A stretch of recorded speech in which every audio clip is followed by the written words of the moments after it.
İsrail'in politikası salam dilimi politikasıdır. Yazalım buraya. Unutmayın.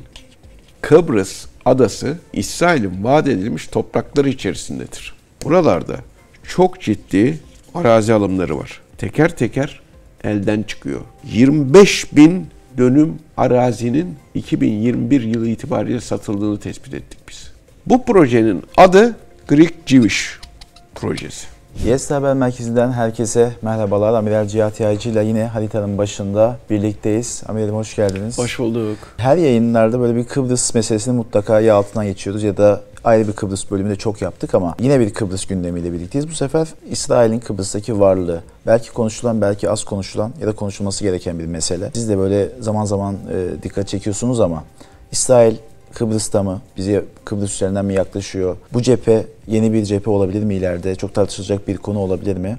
Kıbrıs üzerinde nasıl başlayabiliriz bu süreci anlatmaya? Evet. Şimdi bu İsrail'in bölgede biliyorsunuz işte Filistin'e, değil mi? Lübnan'a, Suriye'ye, Mısır'a, Yemen'e her yere karşı bir saldırganlığı var. Irak'a daha önce yaptı. İran'a. Şu andaki hedef çok enteresan bir şekilde. Dikkat edin. Sürekli Türkiye'yi hedef gösteriyorlar ve Kuzey Kıbrıs Türk Cumhuriyeti'ni hedef göstermeye başladılar. KKTC ve Türkiye. Şimdi bunu yaparken de hemen ittifak oluşturma çabası içerisine giriyorlar. Kimle? Türkiye'nin düşmanları kimler sonunda? Türkiye kimseye düşmanlık etmiyor ama Türkiye'ye düşmanlık eden maalesef bayağı var. Bölgede Güney Kıbrıs Rum Yönetimi ve Yunanistan. Bunlarla da ittifak yapıyorlar. Ne çıkar bu ittifaklardan? Ne yapıyorlar? Şimdi bu şöyle. Kuzey Kıbrıs Türk Cumhuriyeti'ni önce, daha başkalarını da söyleyeceğim ama Kuzey Kıbrıs Türk Cumhuriyeti'ni önce Türkiye'nin burada İHA, SİHA üssü var. Türkiye burada sinyal istihbaratı üssü var. Türkiye'nin askeri var. Türkiye'nin gözetleme, keşif gözetleme imkanları var. Türkiye'nin buraya füze yerleştirme durumu var. Gene aynı şey. Bunlar bize tehdit, İsrail'e tehdit. Bakın görüyor musunuz? Şimdi bu aynı Lübnan'a ne dedilerse, İran'a ne dedilerse, Irak'a ne dedilerse, Suriye'ye ne dedilerse aynı bahaneyi şimdi Kuzey Kıbrıs Türk Cumhuriyeti'ne ve özellikle İDEF'ten sonra artan şekilde bu KKTC için, Türkiye için bunların balistik füzeleri var, hipersonik. Ondan sonra burada diyor nükleer santral yapıyorlar diyor. Bir, füzeler tehdidi. İki, nükleer santral hikaye diyor. Nükleer santralde elektrik yerine bunlar nükleer silah teknolojisi geliştiriyorlar diyor Akkuyu'da. Ve diyor Filistin'i destekliyorlar diyor. Bizi suçluyorlar diyor. Suriye'de diyor bizim alan açmamıza karşılar diyor. Bunları söylüyor. Türkiye'yi de bu tehditlerle dikkat ederseniz bu nükleer füze hep aynı bahaneler. Bunlara ne söyledilerse aynı bahanelerle yapıyorlar. Libya'daki iç savaş da böyle çıkmıştı. Lübnan'da iç savaş, Suriye'de iç savaş, Irak'ta iç savaş, İran'da iç savaş çıkartmaya çalışıyorlar. Türkiye'yi de böylece baskı altına almayı ve Türkiye'yi alırken de yanlarına bunlar sürekli birileri alıyorlar ya mesela ne yapıyor? İbrahim anlaşmalar imzalıyor. Bunları da imzalatmayı düşünüyorlar bu Güney Kıbrıs Rum Yönetimi ve Yunanistan'ı da bunların yerine bunlarla bir ittifak oluşturuyorlar. Diyorlar ki sizin düşmanınız bizim de düşmanımız. O zaman biz bir araya gelelim diyorlar. Ve Kuzey Kıbrıs Türk Cumhuriyeti'ni bir güya kendine tehdit oluşturan bir haşa terör yuvası olarak gösterme durumuna giriyorlar. Böyle bir hedef içerisinde. Bunu sürekli pompalamaya başlar. Bunu ben seneler önce uyarmıştım. Bakın buna çok dikkat edin diye. Ve hem Kuzey Kıbrıs Türk Cumhuriyeti'nin içini kaşıyorlar hem de Güney Kıbrıs Rum Yönetimi. Ama Güney Kıbrıs Rum Yönetimi çok rahat olmasın. Çok rahat olmasın. Neden rahat olmasın? İsrail'in politikası salam dilimi politikasıdır. Yazalım buraya. Unutmayın. Ne demek bu? Örnek. Bu ne demek biliyor musunuz? Salam nasıl kesilir? Dilim dilim. Dilimler salamın hepsini öyle yerler. Buna diplomaside, uluslararası ilişkilerde salam dilimi politikası denir. Hepsini bir anda yeme, alma. Keserek, ufaltarak, parça parça al. Kuzey Kıbrıs Türk Cumhuriyeti'ni hedef göstererek Kuzey Kıbrıs Türk Cumhuriyeti'ne müdahale edilmesi, mesela Allah, yani öyle bir şey cesaret edemezler ama müdahale edilmesi durumunda İsrail ve Amerika buraya çöktüğünde burası Güney Kıbrıs Rum Yönetimi'nin ne işine yarayacak? Bir işine yaramayacak. Ama içeriden Güney Kıbrıs Rum Yönetimi de salam dilimi şeklinde gidiyor. Onu da söyleyeceğiz. Hedef ne? Hedef İşte evet, çünkü bu. yani İsrail'i çok bölge ülkelerle konuşuyoruz ama Kıbrıs bir yandan da ne alaka dedirten bir noktada olabiliyor. Evet. Mutlaka dediğiniz gibi bir hedefi. Şimdi bakın, Kıbrıs adası İsrail'in vaat edilmiş toprakları içerisindedir. Şimdi Samuel Hillel Isaacs diye bir adam 1917'de Chicago'da, Amerika'da bir kitap basıyor. 7 tane harita basıyor. 1917 ne? Aslında İsrail'in kurulma konferansının yapıldığı yıl. Değil mi? Şimdi 1917'de bu konferans yapılırken 7 tane de harita basıyorlar. 7 harita İsrail'in vaat edilmiş topraklarını gösteriyor. Bunlardan bir tanesi de bu harita. Bu orijinalinden alınmıştır. Bu harita da gördüğünüz gibi Kıbrıs, İsrail'in hedeflediği topraklar arasında. Şimdi o zaman Kıbrıs vaat edilmiş topraklar içerisindeyse, gördüğünüz gibi vaat edilmiş topraklar, bakın hep her tarafta Suriye, Irak, Türkiye, burada gördüğünüz gibi bir kısım Mısır, Ürdün, Yemen, buralar İsrail'in hedeflediği topraklar arasında ve Kıbrıs'ta var. Bakın burada çok dikkat edin. Akkuyu nükleer santralinin falan olduğu bölgelerde yine Mersin civarı da yine aynı şekilde vaat edilmiş topraklar içerisinde gösteriliyor. Şimdi o zaman Güney Kıbrıs Rum yönetimi de rahat olmasın, biz de rahat olmayalım. Hedef Kıbrıs adası. Daha önce hedef neresiydi mesela? Filistin'de değil mi? Filistin'de. Evet. Filistin hedefken Filistin elden nasıl gitti? İlk önce orada yerleşimler nasıl başladı? İsrail nüfusu, Yahudi nüfusu nasıl arttı Filistin'de? Göç edildi. Önce arazi alındı. 1 liraysa arazi 5 lira verildi. Filistinliler, insanlar arazilerini sattılar. Bu gayet normal. Adam vatan toprağı sattığını düşünmüyor ki. Arazisini sattığını düşünüyor. Vatanını satmıyor ki adam. Öyle düşünmüyor. Yani birisi geldi benden benim tapulu malımı alıyor. Vatanımı alamaz. Ama tapulu malımı uygun fiyat bulursam veririm diyor. Öyle veriyor. Filistin'deki toprak alımlarının aynısı bugün Kıbrıs'ta yapılıyor. Hem kuzeyde hem güneyde. Biz kuzeydekilere bakalım. Evet, kuzey bölgesinde de yani Ya. İsrailliler toprak sahibi oluyor. Kuzeydekilere bakalım. Şimdi kuzey, şimdi burası Gazi Magosa ilçesinin tatlı su burası. Gazi Magosa buraya kadar ilçe sınırları ulaşıyor. Burada ama ilçe sınırları buraya kadar, bu da İskele'de Büyük Onuk burası. Burası da Dip Karpas, Lefke, Girne'nin Sadrazam köyü burası. Sadrazam köyü. Buralarda çok ciddi arazi alımları var. Ki Kuzey Kıbrıs'ın en kritik yerleri. Hatta burada bir marina kurmuşlardı. Şimdi bu marina, hücumotların rahatlıkla girebileceği bir marinaydı. Bunu İsrailliler işletiyordu. Hani tanınmayan devletti, değil mi? Tanınmıyordu. Şöyle olmuyordu. Tanınmayan devletten arazi alıyorlar. Güney Kıbrıs Rum yönetimindekiler bir Türk'ün arazi almasına karşı çıkıyorlar. Orası bizim toprağımız falan. Hiç İsraillere karşı çıkmıyorlar. Şimdi buralar teker teker elden çıkıyor. 25 bin dönüm arazinin 2021 yılı itibariyle satıldığını tespit ettik biz. 25 bin dönüm arazi öyle küçük bir arazi değil. Kıbrıs gibi küçük bir yerde. Kıbrıs'ın gerçekten %1, %2'si civarına gelir ki bunun verimli araziler, mülkler olduğu da düşünülünce ne kadar kıymetli olduğu anlaşılır. Peki burada durum ne aslında?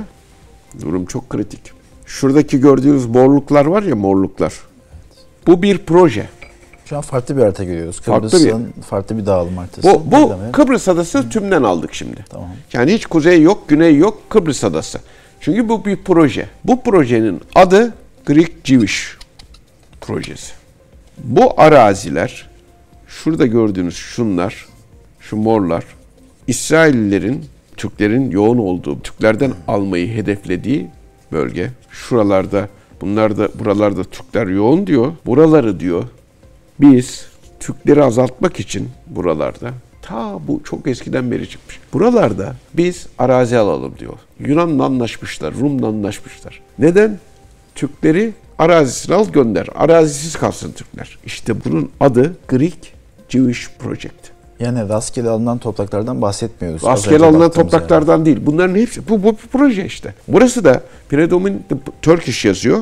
Bu Greek Jewish projesini yayınlayan kitaptan alınmıştır. Yani burada bakın çok dikkat edelim. Buralarda Türklerin yoğun olduğu bölgeden toprak alımı. Güneyden de Türk arazilerinin bulunduğu yerleri İsrailliler alıyor. Adam geri dönse arazi yok ortada. Buradakileri alıyor. Biraz önce gösterdiğim haritadaki, şuradaki haritadaki yerlerle dikkat ediyor musunuz? Evet, üste koyduğumuzda aslında Üst üste aynı. koyduğumuzda gördüğünüz gibi aynı. İsrail'in toprak alımlarının nasıl birbiriyle örtüştüğünü de burada görüyoruz. Peki bu projeye karşı bugünden baktığımızda elde ettikleri bir kazanım var mı? Şöyle, İsrail'de yayınlanan Haaretz gazetesi ne yazdı biliyor musunuz? İbranice'nin İsrail'den sonra en fazla konuşulduğu yer sokaklarında Kıbrıs'tır dedi. Şimdi Türklerin elinden toprakları satın al. Adam da satıyor. Bir yerine 5. Kuzey Kıbrıs Türk Cumhuriyeti'nde ciddi bir istihbarat yapılması lazım. Şimdi kağıt üzerinde bakıyorsunuz, herkesin bir tane ev alma hakkı var. Adam bir tane ev alıyor dışarıdan gelip. Peki ev alıyor, arazi nasıl alıyor diyorsunuz. Nasıl alıyor biliyor musunuz? 2 türlü. Bir Türk'le ortak şirket kuruyor. O şirket üzerinden alıyor. Ya da avukatlar, gazeteciler özellikle bu işin içindeymiş. Bir Türk avukat, Kıbrıs Türk'ü avukat buluyor, gazeteci buluyor. Onlara aldırttırıyor. Aslında alan ötekisi. Yani bunların da iyi takip edilmesi lazım. Ya şurada İskele bölgesinde bir site yapıldı. Bakın şurası İskele bölgesi. Bir site yapıldı. Bu sitede burası bizim deniz üstü bölgemiz. Deniz üstünün etrafında site yapıldı. Site İsraillerin sitesi. Ya adam balkondan oturduğu zaman deniz üstünü görüyor. Kim giriyor, kim çıkıyor hepsini görüyor. Ya bu nasıl olur dedik.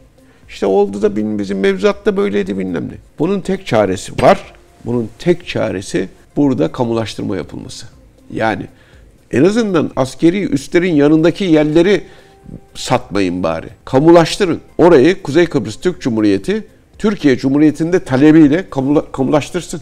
Çünkü en stratejik noktalar. En stratejik noktalar. Evet, peki güney tarafına baktığımızda İsrail'in askeri anlamda da bir varlığı var. Hani toprak alıyor, yayılıyor ama askeri olarak da Güney Kıbrıs tarafında hani bize biraz da sınır olabilecek bölgede yapılanmaları var. Bunu nasıl yorumlayabiliriz? Neden oradalar? Şimdi şurada İsrail'in Andreas Papandreou üssü dediler bu Papos'taki üslerine. Burayı İsrail kullanıyor şu anda. İsrail resmi olarak kullanıyor. İsrail bölgede Gazze'ye soykırım yaparken, Batı Şeria'ya soykırım yaparken, Lübnan'ı işgal ederken, Suriye'yi işgal ederken, lojistik desteği Amerika, İngiltere ve Fransa'dan lojistik desteği Güney Kıbrıs Rum yönetimindeki üslerinden aldı İran'a saldırırken.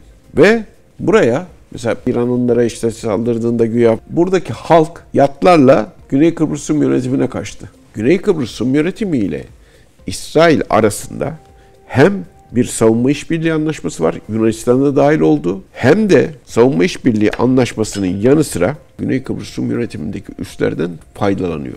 Şimdi Güney Kıbrıs Rum yönetimi de dolayısıyla İsrail'den Kuzey Kıbrıs Türk Cumhuriyeti'ne ve Türkiye Cumhuriyeti'ne karşı Yunanistan'la birlikte tepki koymasını ve orayı tehdit olarak göstermesi. Güney Kıbrıs Rum yönetimi ve Yunanistan diyor ki biz söylüyoruz ama kimse inanmıyor. Sen de söylersen inanırlar Türkiye'nin bir tehdit olduğuna, kötü niyetli olduklarını falan. Böyle saçma sapan işler yani yapıyorlar. Ve bunlar İsrail'le beraber bu üçü Türkiye'ye ve Kuzey Kıbrıs Türk Cumhuriyeti'ne ciddi bir tehdit oluşturuyorlar. Amirim, kötü bir senaryoda nasıl bir tehditten bahsediyoruz? Yani şimdi burada tabii Andreas Papandreou hava üssünü İsrail kullanırsa, burada keşif gözetleme sistemlerini kurup Türkiye'ye karşı bir takım daha yakın, aynı zamanda bizim Kuzey Kıbrıs'ta bulunan Kıbrıs Türk Barış Kuvvetleri'ne tehdit oluşturmak.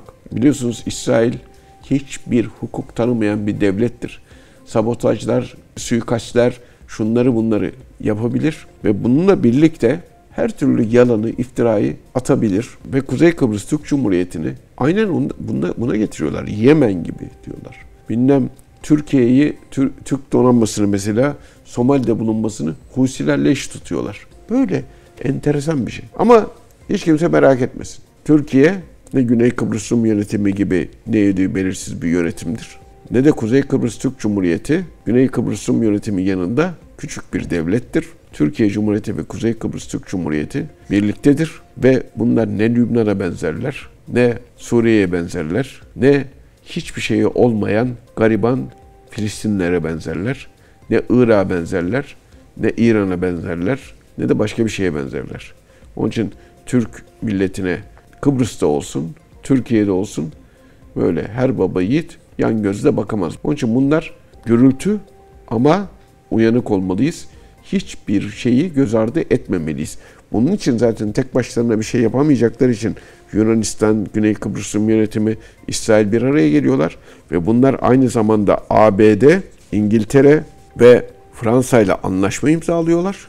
Artı bir de Rusya var. Onlarla da. Artı herkesi çekmek için mesela Pire Limanı'nı Yunanistan kime verdi? Çin. Değil mi?